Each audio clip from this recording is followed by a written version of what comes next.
What would you do if the person you swore to spend your life with took your dream, crushed it in their hand, and gave it to another man? My wife mocked my useless idea, called me a broke dreamer, and secretly gave my life's work to her lover. I walked out with nothing but the clothes on my back. 5 years later, I'm a CEO. She's a waitress. She found me. She actually stood right in front of me, her voice shaking, and begged, "Why don't you want me anymore?" I just smiled, and I told her the truth. Because you gave away what was mine. This isn't just a story about revenge. It's about building an empire from the ashes of betrayal. Welcome to Inspiration Seeker. If you have ever been underestimated, if you've ever been told you're not good enough, then this story is for you. Do me a favor, hit that subscribe button, like this video, and let me know in the comments, what's the best revenge? Is it success, or is it seeing their face when they realize what they lost? Let's start from the beginning. 5 years ago, I wasn't the man you see on the cover of Forbes. I was just a guy in a rented house in Austin, Texas, trying to make an idea live. My world was a 2-car garage, barely insulated from the Texas heat. The air smelled like solder and ozone, and the only music was a constant hum of 3 server towers stacked on a metal shelf. This was my sanctuary. This was my lab. And inside those servers lived Nexus. Nexus wasn't just code. It was a new way of thinking. A proprietary AI algorithm designed to revolutionize logistics. It could predict shipping lane congestion, reroute fleets based on weather patterns that hadn't even formed yet, and optimize warehouse inventory down to the last screw. It was brilliant. It was my life's work. And to my wife, Jessica, it was a nerdy hobby. Jessica lived in a different world. Her world was bright, filtered, and uploaded for validation. Her phone was her life, and her currency was the envy of people we barely knew. While I was debugging code at 2 a.m., she was budgeting for our next big influencer barbecue. I tried to bridge the gap. I really did. I'd call her into garage, my eyes burning with excitement. "Jess, you have to see this." I ran the simulation. It just saved a hypothetical company $40 million in fuel costs. She'd stand in the doorway, phone in hand, the glow of the screen illuminating her bored expression. "That's great, honey," she'd say, the words completely flat. "Listen, Kyle is coming over on Saturday. You know, the VC from club? I need you to not be in here. I need you to be presentable. Maybe talk about that management job you were offered. We're never going to afford that house in Travis County if you keep playing with your computers." Playing. She called my dream playing. She called Nexus a hobby. She saw a pile of wires and a waste of time. She didn't see the future I was building. She just saw the paycheck I wasn't earning yet. And that, right there, was the real problem. That Saturday barbecue was Jessica's Super Bowl. Our backyard was completely transformed. She'd rented string lights, hired caterers serving fusion tacos, invited 24 people whose names I barely knew, all of them laughing just a little too loudly. This was her world. She moved through the crowd, all bright smiles and effortless charisma, a glass of expensive wine perfectly balanced in her hand. And then there was Kyle. He was exactly the guy you'd picture running the Austin social scene. Tall, impossibly white teeth, a casual linen shirt that I knew cost more than my entire server rack. He was a venture capitalist, the alpha, and everyone, including my wife, seemed to orbit him. Jessica pushed me toward him early in the evening. "Go on, Ryan," she whispered, an urgent edge to her voice. "Talk to him. This is your chance. Don't be weird, don't be techie. Just tell him how it will make money." So I did. I caught him near the open bar, my hands literally sweating. I launched into the 60-second pitch I'd practiced in the mirror. I spoke about Nexus, about the predictive AI, the scalability, the billion-dollar market disruption. I was proud of it. Kyle just swirled the ice in his bourbon, that polished, patronizing smirk never leaving his face. He let me finish. Then he put a heavy hand on my shoulder. "That's a cute idea, kid," he said, his voice dripping with condescension. "Real cute. But let me give you some free advice. Ideas are worthless. Execution is everything. And frankly, I'm not seeing it." He just walked away. My stomach dropped. I looked across the yard and caught Jessica's eye. She had seen the whole exchange. She didn't look sympathetic.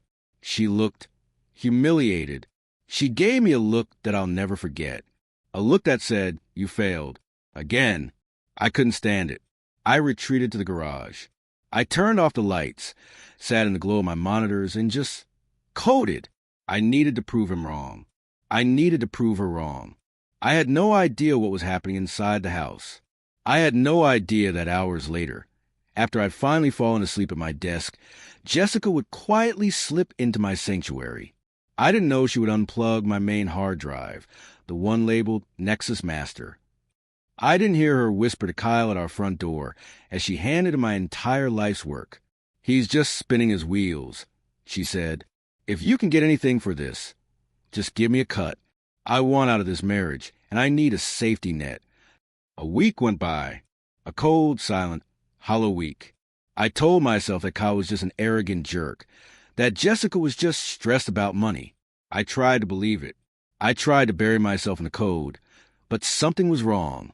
My work felt violated. It was a simple, nagging curiosity, a paranoia. I was running a routine diagnostic on my cloud backup system, a triple redundant, encrypted copy I kept on a private server in a different state. It's the kind of thing a developer does when they're procrastinating. I pulled the log files, just expecting to see the usual server handshakes. But my blood didn't just run cold. It turned to ice. There was a massive data transfer, a multi-terabyte outbound spike. Not a backup, but a download. The timestamp, 3:15 a.m., the night of the barbecue. I felt my heart pound in my throat. That was hours after I passed out at my desk. I started pulling network logs, my hands shaking so badly I kept mistyping commands. The transfer had originated from inside our house. Not from my workstation, but from a guest device connected to our Wi-Fi. But the credentials used to access the server, they weren't guest credentials. They were my root admin credentials. She wouldn't know those. She couldn't know those. Unless she didn't type them. Unless she just unplugged the master drive and handed it to him. I felt sick. I stumbled out of the garage and went to shared kitchen computer, the one she used for her social media marketing. Her email was still logged in. I'm not a monster. I'm not a snoop. But in that moment, I wasn't a husband. I was an auditor. I typed Kyle's name into the search bar, and there it was. Not one email. A chain. An affair going back 6 months. The photos. The dinner reservations. And then the messages from the last 2 weeks. Her words. "He's just a pathetic failure, Kyle. He's spinning his wheels on that stupid project. I can't be tied to a broke dreamer." His reply. "The code's probably worthless, but if it has a kernel of anything, I can flip it. Give me the drive. I'll make it worth your while. Consider a down payment on your new life." And her last message, sent the morning after the party. "It's done. He'll never know. I need a safety net. I want out. My life's work, my dream, my marriage, all sold for a safety net." I didn't yell. I didn't break a single thing. I just shut down. I went into our bedroom and pulled my duffel bag from the back of the closet. I packed my personal laptop, the one she never knew about. I packed my encrypted backup drives. I packed 3 t-shirts and 2 pairs of jeans. She came home at 10:30 p.m., humming, smelling of expensive wine and someone else's cologne. She saw the bag by the door. "What's this?" she asked, annoyed. "Finally going to that management interview in Dallas?" I zipped the bag shut. The sound was deafening in the silence. Her smile faded. "Ryan, what are you doing?" I turned and looked at her. For the first time, I saw her clearly. Not as my wife, but as a stranger. "He can have your cut," I said. My voice was level, empty. Her face twisted in confusion. What are you talking about?" I picked up the bag. "But he can't have me." I walked past her, out the front door, and got into my 10-year-old sedan. I drove straight to East Austin, to a hacker house I'd heard about. I paid cash for a bunk bed in a room with 3 other guys. That night, Sitting on a squeaky mattress under a single bare bulb, I opened my laptop.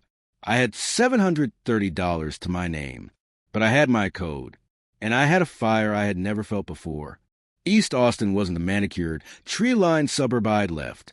It was all concrete, street art, and noise. The Hacker House was a dilapidated two-story home, packed with a dozen other dreamers, all running from something or to something. My room was a bunk bed. The air was thick with the smell of old coffee, stale pizza, and the metallic tang of overheated electronics. It was perfect. For the first time in my life, there were no expectations, no barbecues, no pressure to buy a bigger house. There was only the work. I was broke, betrayed, and completely unmoored, but I was also free. I lived on a diet that consisted of 2 food groups, instant ramen and gas station coffee. Sleep wasn't scheduled, it was a system failure. I'd code for 20 hours straight, collapse on the squeaky mattress for 3, and wake up with the laptop still hot on my chest. Using my encrypted backups, I began rebuilding Nexus from scratch. But this wasn't a repair job. It was a complete overhaul. The code Jessica had given Kyle was the older, clunky version. The version I was building now was vicious. It was lean, fast, and fueled by a white-hot rage I didn't know I possessed. I wasn't just building a company anymore. I was building a weapon. For 2 months, I didn't speak to another human being for more than 5 minutes. I just worked. The other guys in the house respected the grind. They'd slide a Red Bull onto my desk without a word and leave me to it. Then I saw a flyer tacked to the community fridge, the Silicon Hills Pitchathon. A local tech incubator was offering seed funding. The grand prize was a $50,000 check and a spot in their accelerator program. It was in 3 days. I didn't have a business plan. I didn't have a PowerPoint. All I had was the raw, functioning code. I spent the next 72 hours channeling all my pain and focus into a 5-minute live demonstration. I walked into that auditorium looking like a ghost. I hadn't shaved in weeks. My t-shirt was inside out, and I was running on pure adrenaline. I was the last to present. The judges were tired, and one of them, in the center seat, looked particularly lethal. Her name was Maya. She was the most feared judge in Austin, a no-nonsense CEO who had built and sold 2 companies before she was 30. I plugged in my laptop. I didn't use slides. I just opened the command line and ran the simulation. The room watched in silence as Nexus rerouted an entire national shipping fleet in 0.8 seconds. Before I could even start my closing statement, Maya interrupted. Her voice cut through the room. You, in the dirty t-shirt. I froze. That's the most elegant predictive algorithm I've seen in 5 years. Everyone else here is building an app. You've built an engine. How much do you need? I stammered. The prize is $50,000. She waved her hand, dismissing the entire competition. $50,000 is an insult.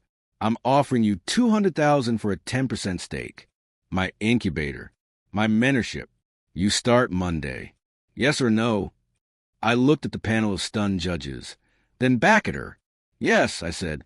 Maya just nodded, as if the outcome was never in doubt. Good. Go home and take a shower. That was the first day of my new life. Monday morning, I walked into Maya's incubator. It was the polar opposite of the Hacker House. It was all glass, brushed steel, and quiet, focused intensity. There was no free pizza. There was a data-driven dashboard on the wall, showing every startup's real-time burn rate. And Maya was not a mentor. She was a forge. She was brutal. She tore apart my code, my pitch, my business plan, which at the time was just a few notes on a napkin. Your tech is brilliant, Ryan, she told me during our first meeting, her eyes scanning my new financial projections. But your business sense is garbage. You're thinking like an engineer. An engineer wants to build the perfect machine. A CEO wants to build a profitable one. From now on, you're a CEO. She was relentless. She made me take classes on public speaking. She sat with me while I cold called VPs of logistics. She taught me how to read a term sheet and how to spot a shark like Kyle from a mile away. And I thrived. All that pain and betrayal I'd been carrying, I channeled it. I poured every ounce of that fire into building Nexus AI. Our first year was a blur of 18-hour days. We landed our first major contract, not with a flashy tech company, but with a mid-sized trucking conglomerate in the Midwest. Nexus saved them $12 million in their first quarter. After that, the dominoes fell. One contract became 5. 5 became 50. We grew from a 2-person team in a cubicle to a 150-employee force occupying 3 floors of that high-rise. Nexus AI's algorithm became the invisible backbone of American e-commerce, the secret weapon every shipping giant had to have. And in that time, I changed. I wasn't the guy in the garage anymore. I was the man who had to stand in front of 300 investors and convince them to give me $100 million. I cut my hair. I bought suits that fit. I learned to speak with an authority I never knew I had. And Maya, our relationship changed, too. It was slow. It wasn't built on candlelit dinners. It was built on 3 a.m. strategy sessions over cold takeout. It was built on the shared respect of 2 people who saw the world as something to be built. I remember one night, after we just secured our Series B funding, we were standing on the office balcony, looking out over the Austin skyline. "You know," she said, looking at me, not the city, "you're not that scared kid from the pitchathon anymore. You're the one who fixed that." I said. She shook her head. "I didn't fix anything, Ryan. I just gave you a hammer. You already knew how to build." She was more than a partner in business. She had become my partner in life. Now, you might be wondering what happened to Jessica and Kyle. While I was building an empire, they were trying to cash in a stolen lottery ticket. But here's the beautiful, simple truth about betrayal. They had the what, but they never understood the why. Jessica had given Kyle my old master drive, but that drive was just a snapshot. It was an older, clunky, incomplete version of Nexus. It was buggy, inefficient, and full of conceptual dead ends I had abandoned months before. It was a fossil. I found all this out much later, from a developer Kyle tried to hire. Apparently, Kyle poured over $100,000 of his investors' money trying to make my stolen code work. He brought in so-called experts, and they all told him the same thing. This is a mess. It's incomplete. It's like having the blueprints for a skyscraper, but the pages on the foundation are missing. Kyle, being the charlatan he was built on hype, not substance. He had promised his venture partners a revolutionary AI. But when the time came to deliver, he had nothing but my broken prototype. He got desperate. He accused Jessica of lying to him, of holding back the real code. She, of course, had no idea. She thought it was plug-and-play. She thought she'd handed him a briefcase full of cash. Their entire relationship, built on the shifting sands of greed and infidelity, just collapsed. His firm, built on that same unstable hype, folded after a series of other bad investments. The word got out in the Austin tech scene. Kyle was a talker, not a builder. He lost his funding. He lost his reputation. And he lost his slick downtown condo. And Jessica? He dumped her. He dumped her with a lease on a luxury car she couldn't afford and an apartment that cost more than my first year's seed funding. He told her she was the worst investment he'd ever made. She was left with nothing. The safety net she had betrayed me for, it had vaporized. She had to sell the designer bags. She had to give up the car. She had to move out of the high-rise. The social circle she had worked so hard to impress evaporated the second the money was gone. She was left exactly where she started. Only now she was toxic. She had traded a diamond for a cubic zirconia, and by the time she realized it was fake, she had already lost everything. And the best part? I didn't have to do a single thing. They destroyed themselves. 5 years. 5 years is a lifetime. It's long enough to turn a garage-dwelling ghost into a CEO. It's long enough to turn a $200,000 seed fund into a $4 billion valuation. I hadn't thought about Jessica or Kyle in at least 2 of those years. They weren't a source of anger anymore. They were just a footnote in my origin story. My focus was on Nexus AI, on my team, and on Maya. We had just closed our Series D funding, and the company was officially a unicorn, the tech world's term for a $1 billion startup. I was in the airport lounge at JFK, flying back from ringing the opening bell at the NASDAQ. Maya was asleep on the chair next to me, her laptop balanced on her knees, even in sleep. I was tired, but it was the best kind of tired. The we did it kind. I walked over to the newsstand to grab a bottle of water, and that's when I saw it. It wasn't a tech journal or an industry magazine. It was Forbes, the big one. And staring back at me from the cover was me. It was a clean shot. Me in a sharp, dark blue suit, no tie. I was standing in our new data center, the green glow of the server lights reflecting in the glass behind me. And the headline, I'll never forget the headline. From Garage to Global, How Ryan Walker's Nexus AI Redefined American Logistics. My heart didn't pound. It just stopped. I picked up the magazine, my hand almost shaking. I flipped it open. There was a 10-page spread. Photos of our new Austin campus. An interview with me. And on the last page, a smaller inset photo of Maya and me at the NASDAQ ceremony. The caption read, "The new tech power couple, Walker and his fiancée, Nexus AI COO and mentor, Maya Vance." Fiancée.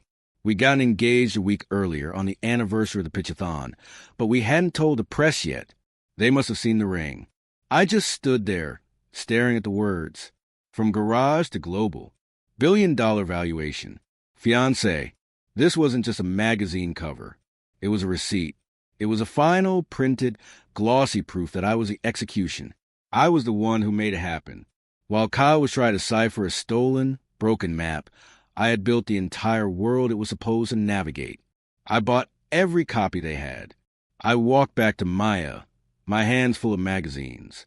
She woke up as I approached, blinking sleepily. "What's all that?" she murmured. I just placed one in her lap. She looked down, and the sleep vanished from her eyes. A slow, proud smile spread across her face. She looked up at me. "Not bad, kid," she said. "Not bad at all." I replied. What I didn't know, what I couldn't possibly have known, was that 1,500 miles away in Austin, a woman working a double shift at a high-end steakhouse was stocking the bar, and she saw the exact same cover on the restaurant's TV. 2 weeks later, we were back in Austin. To celebrate the Forbes cover and the NASDAQ bell ringing, Maya and I decided to take our entire executive team, the first 10, the ones who'd been with us since the incubator days, out for a celebration. We booked the private wine cellar at the Garrison, one of the most exclusive high-end steakhouses in downtown Austin. It was the kind of place Jessica used to beg me to take her, the kind of place where a single dinner cost more than my old monthly rent. Now, I was booking the whole room without blinking. The atmosphere was incredible. We were a family, forged in code and coffee. We were laughing, toasting to the future, reminiscing about the days in the Hacker House. Maya was at my side, her hand resting on my arm, radiating a quiet, confident joy. I had never felt more present, more alive. I was surrounded by people I trusted, celebrating a victory we had all earned. About halfway through the main course, I needed to use the restroom. I excused myself and walked out of private cellar, back into the main dining room. The restaurant was dim, expensive, and buzzing with the low murmur of Austin's elite. As I was walking past the main bar, a waitress moved to step out of my way, her arms loaded with dirty plates. "Excuse me, sir," she said, her voice muffled and tired. I nodded, not really looking, and started to walk past. But something in her voice. It was like a chord that was just slightly out of tune, familiar but wrong. I stopped. I turned. She was standing there, frozen, the heavy plates trembling in her hands. It was Jessica, but it wasn't the Jessica I remembered. The bright, polished, influencer shine was gone. Her hair was pulled back in a severe, greasy bun mandated by the restaurant. Her uniform, a cheap black button-down shirt, was strained and had a small food stain on the cuff. Her face was pale, her eyes wide and hollow. She looked brittle. She was staring at me with a look of pure, unadulterated shock. It was a look that stripped away 5 years in an instant, and I felt nothing. No anger, no pity, no satisfaction. It was like looking at a stranger, a ghost from a life I'd never lived. I had spent so much time imagining what I'd say in this moment. But now that it was here, I realized I had nothing to say at all. I just looked right through her. I saw a waitress, a tired employee in my path. I gave her a polite, impersonal nod, the kind you give to a stranger in an elevator, and I walked away. I heard a plate crash to the floor behind me. I didn't turn around. I just kept walking. The rest of the dinner was a blur. I didn't tell Maya what happened. I didn't want to. That ghost was my problem, not ours, and I had already left the back of the bar with the broken plates. 2 hours later, the celebration was winding down. We said goodnight to our team, our voices echoing with laughter and promises of the future. I took Maya's hand, a familiar, grounding warmth. We walked out of the restaurant's heavy oak doors and into the cool Texas night air. The valet stand was just ahead, a small island of light in the darkness. And then she stepped out from the shadows of a nearby alcove. This wasn't the shocked, frozen waitress from inside. This was something else. Her apron was gone, and she was shaking, not from fear, but from a deep, desperate rage. Her eyes were red. She had clearly been fired on the spot. She planted herself directly in our path. "Ryan!" Her voice was sharp, cracking in the quiet night. I stopped. Maya's hand instinctively tightened around mine.